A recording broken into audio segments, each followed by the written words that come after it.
अस्सलाम वालेकुम नाजरीन। तबसरे का दूसरा हिस्सा हम करेंगे जर्मनी में असाइलम के तरीक़ेकार के बारे में। इरफान खान साहब मेरे साथ हैं जी। अस्सलाम वालेकुम। वालेकुम। सर ये बताइएगा कि कोई असाइलम के बारे में यहाँ हलचल पैदा हुई या कुछ हुकूमत ने नरमी दिखाई है? 2023 आ चुका है, लोग इंतजार कर रहे हैं कि कब हमें नेशनैलिटियां मिलेंगी या कब हमारे हकूक मिलेंगे जी। देखिए, इस मामले में जर्मन हुकूमत ने काफी रिलीफ दिया हुआ है। वो हर बंदे को कह रहे हैं कि हमें 4 लाख हर साल बंदा चाहिए लेबर, और इसलिए जो असाइलम सीकर है वो अपने आप को पेश करें, मतलब अपने आप को थोड़ा सा हुनरमंद बनाएं, थोड़ा सा सीरियसली पढ़ाई करें, कुछ हुनर सीखें और अपने वीजे जो है वो दुरुस्त करें। उन्होंने 2-2 साल के वीजे दे रहे हैं लोगों को कि वो अपने आप को, या 1 साल का वीजा दे रहे हैं बास जगहों पे कि ताकि वो हुनरमंद कोई हुनर सीख लें और उसके बाद अपने असाइलम केस खत्म करवा लें। अभी भी जर्मनी के अंदर जो रिपोर्ट है वो 2022 के अंदर 2,44,000 लोगों ने जो है असाइलम अप्लाई किया है। अच्छा। और ये तादाद हर साल बढ़ती चली जा रही है। और अब इन्होंने ये सवाल दोबारा उठाया था कि भाई अब इस तरह जो लोग आ रहे हैं इनके लिए हमारे पर आफात भी दुनिया में ज्यादा बढ़ रही हैं। आफात के लोग भी हमें लेने पड़ते हैं, जो मुतासरीन हैं उनको हम लेते हैं, और फिर ये जो असाइलम लेकर शिप वगैरह पर आ रहे हैं उनकी तादाद भी हर साल इजाफा बढ़ रहा है। इसलिए ये डिस्कशन में आया है, जिस पर उन्होंने 2017 में कोशिश की गई थी कि लीबिया के अंदर एक कैंप जो है वो बनाया जाए और वहां से लोगों को वो नाइगर लेके जाते थे अफ्रीका के अंदर। और ये इन्होंने ह्यूमन राइट्स कमीशन जो है इनका असाइलम वालों का, उनके साथ मिलकर फैसला किया था। और जो यूरोपियन यूनियन मदद दे रहा था नाइगर को इंफ्रास्ट्रक्चर ठीक करने के लिए, उसमें इन असाइलम सीकर से काम लेकर और इनको बकायदा पेमेंट्स वगैरह की जाने की स्कीम भी लगाई थी। तो वो स्कीम बाद में नकल किया इन्होंने, ब्रिटिश वालों ने। इन्होंने रवांडा जो ईस्ट अफ्रीका का शहर है, वहां पर एक असाइलम लाइगर बना दिया था। और जो बरतानिया में असाइलम अप्लाई करता था, इसको ये 4,000 किलोमीटर जहाज पे बैठा के वहां ले जाते थे। और 140 मिलियन पाउंड जो है वो इस स्कीम पर बरतानिया जो है वो खर्च कर रहा था। जो लीबिया वाला कैंप बनाया गया था वो बाज़ वजूहात से बंद करना पड़ा, क्योंकि वहां पे बहुत ज्यादा एक तो क्रिमिनल हो गया था कि भाई ये जो नशावर वाले लोग ज्यादा हो गए थे वहां पे, लोग नशे वाली चीजें बेचनी शुरू कर दी थी वहां पे लोगों ने। और जो खवातीन थी उनमें प्रोस्टिट्यूशन का कारोबार चल पड़ा था, इसलिए वो बंद कर दिया गया था। लेकिन अब फिर ये बात सामने आई है कि कोशिश कर जर्मन हुकूमत ने मिस्टर योखिम स्टम्फ एक है एफडीपी के पॉलिटिकल है, ये जो वेस्टफालिया सूबा है उसमें ये मिनिस्टर भी रहे हुए हैं इंटीग्रेशन के, तो इनको अपना सफीर मुकर्रर किया है। और ये अब अफ्रीकन ममालिक में जाके वहां की हुकूमतों से बातचीत करेंगे कि वहां पर ऐसे कैंप कायम कर दिए जाए कि जो समुद्रों के जरिए कश्तियों पे बैठ बैठ के लोग आते हैं और उनको फिर जर्मन हुकूमत जो है वो किसी अफ्रीकन कंट्री में जिसके साथ एग्रीमेंट हो गया वहां लेकर जाए और वहां पर उनको फिर ट्रेनिंग्स वगैरह दी जाए, और उनमें से जो वाकई सीरियसली पढ़ाई करें या ट्रेन हो जाए उनको फिर नॉर्मल वीजे पर जर्मनी लाने की कोशिश की जाए। तो ये एक नई स्कीम सामने आई है और बाकायदा उसके लिए मिस्टर योखिम स्टम्फ का नाम भी अनाउंस हो गया है। ये तो एक नई, मतलब आप कह लें कि भाई असाइलम के मामले में एक नई तरफ जो है जर्मन हुकूमत जाने लगी। अच्छा, इसमें सवाल ये पैदा होता है कि जो यहाँ एयरपोर्ट पे आएगा उसने असाइलम केस करवाया है, तो वो उसी वक्त उसको वहां भेज देंगे या केस पास होने की सूरत में, या बरतानिया तो ऐसे ही कर रहा है, बरतानिया तो ऐसे ही कर रहा है। ये क्या करेंगे, ये तो डिटेल पहले अभी तो अफ्रीका जाके किसी मुल्क को राजी कर रहे हैं इन्होंने, या 2-3 मुल्कों को राजी करेंगे, उसके बाद फिर स्कीम बनेगी कि हाँ किस चीज को लेके जाना है, कैसे लेके जाना है, पहले वो राजी तो हो अफ्रीका में।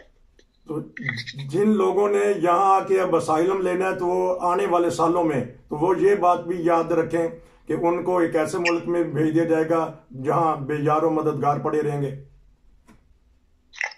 यार मददगार तो नहीं पड़े रहेंगे, इंसानियत है इन लोगों में, कोई ना कोई उनके लिए स्कीमें शुरू करेंगे या किसी तरीके उनको बाहर इस काबिल बनाएंगे कि वो वहाँ पे हुनर सीख सकें और फिर यहाँ जर्मनी में जिनको पसंद करेंगे, जिनको काम मिल जाएगा उनको यहाँ ले आएंगे।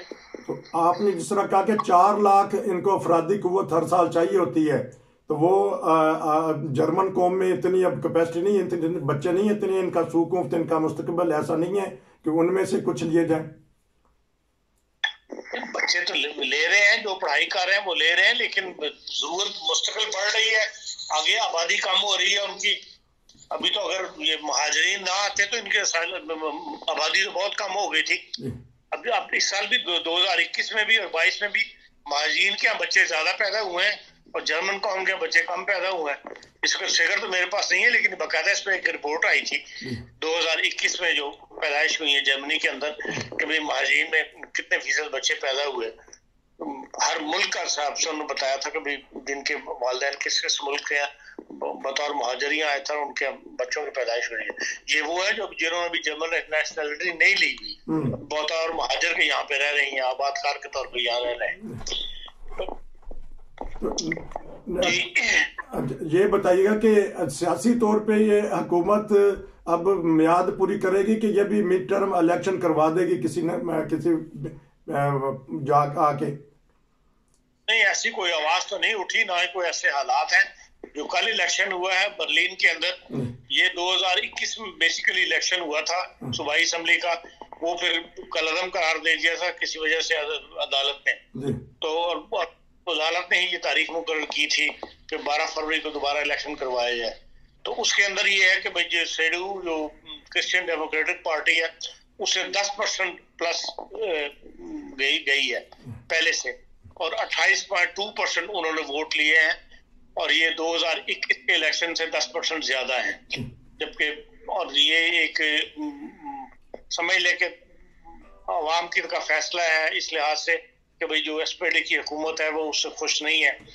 और लेकिन यह कि SPD जो है वो सिर्फ 3% माइनस गई है 2021 के मुकाबले में, और उन्होंने 18.4% वोट लिए हैं। और ग्रीन जो है वो -5 पे गए हैं और उन्होंने 18.4% वोट लिए हैं, ये पिछले से 5% कम है। इसी तरह जो लिंक है वो 2% के करीब कम गए हैं, सिर्फ 12% लिए हैं, लेकिन बाहरली असेंबली में वो आ गए हैं। और FDP जो है वो बहुत बुरी तरह हारी है। अच्छा। और उन्होंने दिया कि वो असेंबली से बाहर हो गए। 4.6 जो है उन्होंने % वोट लिए हैं। इसी तरह जो AFD है जो मुखालिफ है बाहर के लोगों की, वो उसने 9% वोट लिए हैं, और ये 2021 से 1% ज्यादा है। लेकिन ख्याल यही है कि SPD और ग्रून जो है ये मिलके हुकूमत बनाने में कामयाब हो जाएंगे। तो ये है कि बड़ी कोलिशन भी बन सकती है जो CDU और SPD आपस में मिलकर हुकूमत बना लें। अच्छा। पर जो इससे रुझान यही पता लगता है कि जो ख्याल था कि बहुत बुरी तरह SPD हारेगी, वो कैफियत नहीं पैदा हुई। इसलिए कि जो यूक्रेन की जंग है जिसकी वजह से हालात बड़े ही खराब हुए, लोग मुतासर हुए हैं, उसका असर जो है वो इतना ज्यादा लोगों ने अभी कबूल नहीं किया, और सिर्फ 3% SPD को वोट जो है वो कम मिले हैं। लेकिन ये है कि अंजेला मैर्केल को लोगों ने याद किया है, और CDU जो है वो 10% ज्यादा वोट लेके गई है। जर्मनी के इंतखाब के तरीके पर 10% वोट ले जाना, ये ज्यादा लेना, ये काफी बड़ी बात है जो भरल सके। इस लिहाज से एक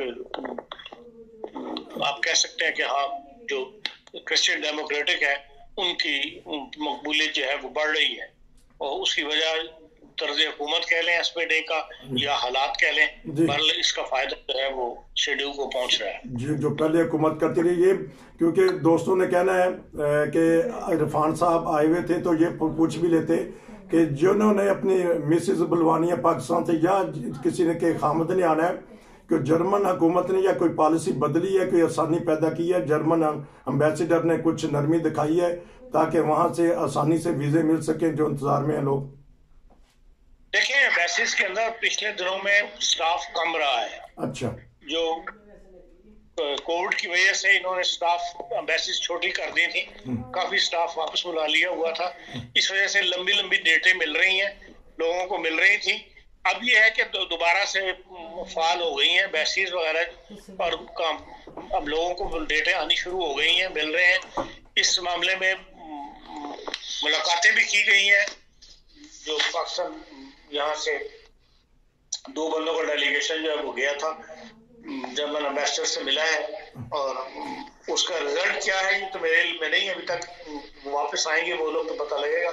लेकिन बहरहाल उससे यकीनन केस टू केस उन्होंने डिस्कस किया है, बहुत सारे केसेस लेके गए थे। अच्छा। और कोशिश ही इंसान कर सकता है, और इस लिहाज से पूरी कोशिश की गई है, और जिसकी उम्मीद है कि अच्छे रिजल्ट जो है सामने आएंगे। बहुत शुक्रिया आपका। लोगों की इंशाल्लाह इत्मीनान हो जाएगा कि अच्छे रिजल्ट आएंगे। हिम्मत ना हारें, नाउमीद ना हो। इंशाल्लाह फिर आपसे दोबारा मुलाकात होगी। आपका बहुत शुक्रिया। नसीर को इजाजत दीजिए। अस्सलाम वालेकुम।